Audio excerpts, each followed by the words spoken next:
Next up, a great little segment backstage happens. Ric Flair and Eddie Guerrero are doing a backstage segment where they're drawing numbers, and Flair obviously draws a good number, and Eddie gives him a handshake and steals it.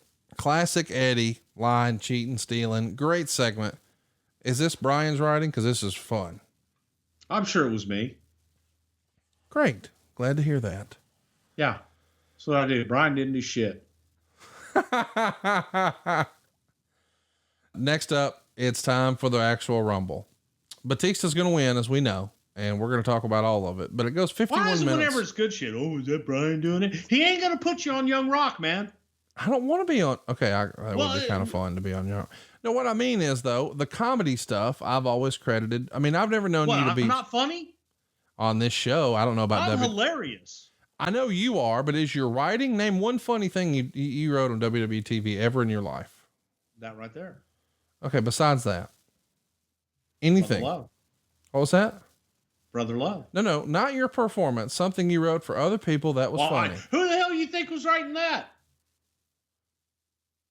Everything good I did. Everything bad was Brian, right? Yeah, that's right. Okay. So Batista wins 51-27, and Meltzer would say this is probably the first Royal Rumble that Pat Patterson, who created the event, wasn't heavily involved in putting together. For the record, Patterson wasn't even at the show. He was in Tampa at the Wrestle reunion.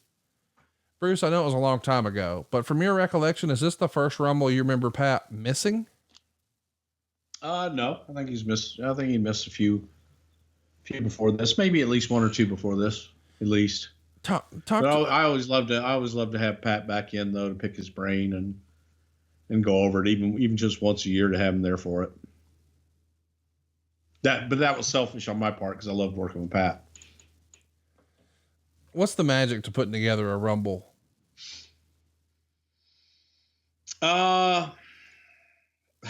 Patience.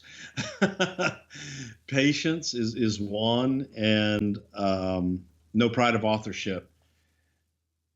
You probably will tear up a half dozen before you really start to get a feel, because you have to, you get parts, and you get things in your head, but they don't always fit where you want them to. It's just patience more than anything. I'm just curious how it all gets put together, because we know there's going to be little storylines within it. Let's get started. Number one, Eddie Guerrero, 28 minutes and 11 seconds is what he's going to last. He's going to have 4 eliminations. He's representing SmackDown, and he's out number one. Number two is going to be Chris Benoit, and he's going to last 47 minutes and 26 seconds. He'll have 2 eliminations, but that means we start with some badass hard wrestling, at least 2 minutes worth to get us started. And then Daniel Puder comes in at number 3. And when he does, well, he sort of gets the initiation treatment. It seems like Eddie and Chris Benoit just sort of forget about each other and take turns throwing some brutal chops Mr. Puder's way. And then Bob Holly comes in at number 4, and boy, is he grinning like a possum. He is so excited to be in here. He's going to give even more hard chops to Puder. And then Puder takes a back suplex from Benoit, the 3 vertical suplexes from Guerrero, and the Alabama slam from Bob Holly before being the first one out at 6 minutes and 2 seconds. Meltzer would say Puder was knocked silly because he was laying on the ground for several minutes and barely moving. Some of it must have been selling because nobody attended to him, but he was laying out there a long time, and it was never shown on camera. Holly's usefulness was over at that point. So rather than risk him hurting somebody important, Benoit and Guerrero dumped him at 6 minutes and 11 seconds, just as Hurricane came in.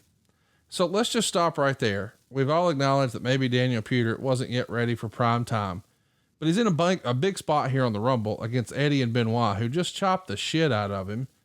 And then Bob Holly, man, he does some more. This, in hindsight, looks kind of bad. What do you think of this? Why does it look bad? It's a brand new guy coming in who is a rookie who's just starting out with 2 of your top guys that beat the hell out of him. And a third guy comes in and beats the hell out of him because he's a rookie.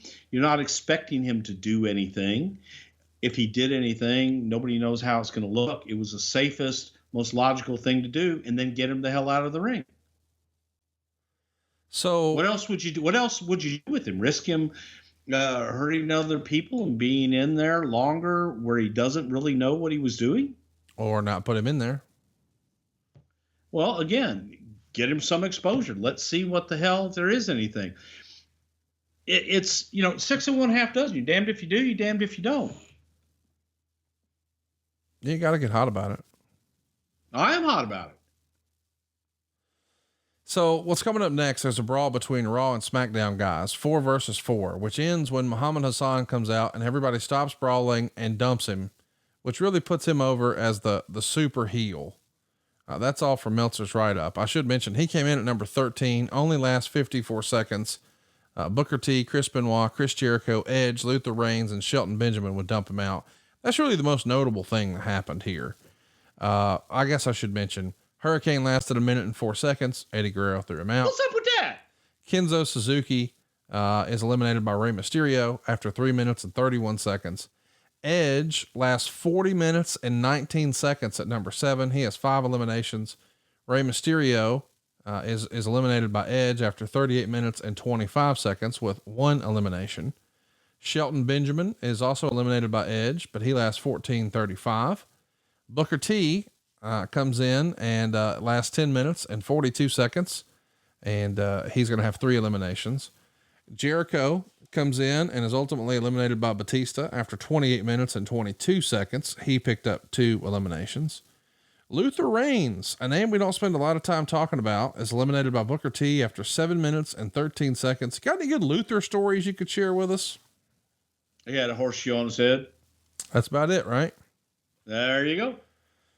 After him is the Muhammad Hassan thing we were talking about, which really made him sort of the super mega heel, which I guess is a good spot to be in for him. Orlando Jordan is out next. He's going to last 3 minutes and 36 seconds before he's eliminated by Booker T. Scotty 2 Hotty was attacked by Muhammad Hassan before entering the ring. So he was entrant number 15, but he was never actually eliminated. So I want to say right now in a loud and clear voice, we need justice for Scotty 2 Hotty. In my mind's eye, we're going to have Batista and Scotty 2 Hotty settle this like men. Can you put them in a match at WrestleMania to just settle the score here once and for all? No. Would you consider it? Just did. No. How about a little longer? No. No. I want to mention, Eddie Guerrero gets thrown out after 28 minutes and 16 seconds. He's thrown out by Edge, which gets a huge amount of heat. And right in after that is Shawn Michaels to help get the match back focused. I mean, that's pretty well done. And then right after, Kurt Angle comes in for 47 seconds, which is enough to suplex almost everybody before Shawn Michaels super kicks him out, which is really awesome. I mean, what a great way to get somebody over in 47 seconds. He comes and kicks everybody's ass, but then gets caught slipping. And then of course, Angle attacks Shawn, which eliminates him illegally, busts him open. And now their WrestleMania program has started. This is a Royal Rumble that's put together really damn well. Thank you. Next up, Charlie Haas is going to come out. He's going to last 16 minutes and 20 seconds. Rene Dupree is going to last 11 minutes and 32 seconds. Jericho is going to eliminate him. Your boy, Simon Dean, lasts 20 seconds. Shawn Michaels eliminates him. As we mentioned, Shawn Michaels is out at 19. He's going to get eliminated by Kurt Angle. Kurt Angle is also going to be eliminated by Shawn Michaels. And then Coachman is out. He's eliminated by Ric Flair, but Coach lasted 13 minutes and 48 seconds. Are you guys just fucking with Coach here to let him last that long? This is hilarious. The hell of an athlete. Oh my, I love you for that. Next up, Mark Jindrak. He's going to come in, last 8 minutes and 15 seconds. Viscera is in, with John Cena eliminating him after 3 minutes. Then Paul London at number 24. Snitsky would eliminate him after 3 minutes and 15 seconds. John Cena is out and lasts 15:28. We'll come back to that. Snitsky is going to be eliminated in 3 minutes and 38 seconds by Batista. Kane's out thanks to John Cena in 3:54. Batista was number 28. He lasts 10 minutes and 54 seconds. Christian is going to be out at number 29. Batista dumps him out after 2 minutes and 9 seconds. And Ric Flair really did have the best number that night. He comes in at number 30. Edge eliminates him after 1 minute and 58 seconds. I want to mention the Paul London spot here. Gene Snitsky is going to go ahead and receive Paul London doing the clothesline off the apron and a shooting star flip on the floor. And what's bad about it is they had a camera shot on London being put on the stretcher, and the EMTs are taking no care of him. And they literally threw him on with no immobilization. So it was almost a comedy movie spot. Meltzer says it would have taken very little quality control to have made that one believable booking. Of course, he's being critical of something here, but I guess if you're going to bring the stretcher out, you probably ought to make the shit look legitimate, huh? That's Northern California stretcher operators. So So the final four come down to Batista, Edge, Mysterio, and Cena. So it's always been said that, boy, the company has big plans for the final four. And these are four big time stars. Edge eliminates Mysterio, and then Batista and Cena both eliminate Edge, and we're down to two. And Meltzer would say, while the crowd was more for Batista, they didn't boo Cena. That wasn't a risk worth taking. And here's why we're all here. Meltzer would write, in actuality, the Royal Rumble finish was botched. John Cena was simply supposed to escape from the powerbomb the first time, but later get powerbombed and thrown over the top clean. Instead, they both lost balance and tumbled over the top rope. The referees had no idea what to do, and Vince McMahon was in the back on the headsets, basically directing everything that happened. At first, the referees raised Batista's hand as the winner, as was planned. When it became clear that Batista actually hit the ground first, Vince ordered the referees to do the tie finish, with the SmackDown referees calling it for Cena and the Raw referees calling for Batista. He then said he was coming out, and that explains why no music was cued for Vince. So let's walk through the first part. Is the way he broke it down pretty much the way you remember it was supposed to be? Two power bombs, the second one goes out clean, and they just lost their balance, and here we are. Well, Cena was supposed to go out. I don't remember all the machinations up to it, other than John was slated to go out by Batista at the end, and they just both went over at the same time. What goes on at Gorilla when they tumble over?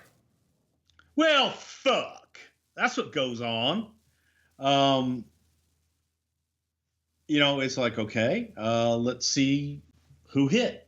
Maybe Cena hit first, therefore Batista wins, and you're good to go. And I think Dave hit first. So it was like, okay, well, can the argument be made that they hit at the same time? And all this is happening in a matter of seconds. It's not like, okay, stop everything down. Now let's figure out what to do. You're trying to figure out as you go. And it's like, okay, tell the SmackDown guy to raise John's hand, tell the Raw guy to raise Batista's hand. We got, and we're thinking, okay, shit, maybe we can get to a match, or you know what? Just start it over.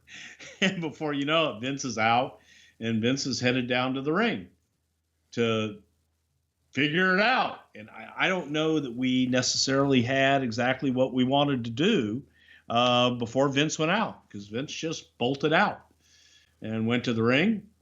And then when he slid in the ring, nobody could figure out why the hell he didn't get up.